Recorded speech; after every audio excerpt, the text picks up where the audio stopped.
اس آیت میں جو روزے کے متعلق ہے، پہلی چیز ہے ایمان والوں کو خطاب، اور دوسری چیز روزے کی فرضیت، کتب علیکم الصیام، کہ تم پر روزے فرض ہے۔ مالک کا کام ہے حکم دینا، نوکر اور ملازم کا کام ہے حکم ماننا۔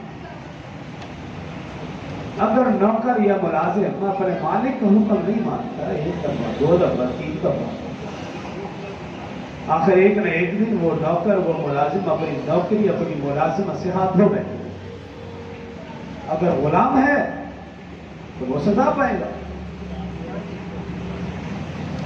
وہ مالک الملک سارا سال جس نے ہمیں روزی دی، وہ حاکم الحاکمین پورا سال ہمیں کھلایا پلایا، مشروبات پلائے، مرضی سے ہم نے کھایا، ایک مہینہ اس کا حکم یہ ہے کہ تم نے صبح سے شام تک کھانے پینے سے رکنا ہے، تو ایک نوکر کو، ایک ملازم کو، ایک غلام کو، ایک بندے کو اپنے مالک الملک اور حاکم الحاکمین اور بادشاہوں کے بادشاہ کے حکم کی تعمیل میں عذر نہیں کرنا چاہیے۔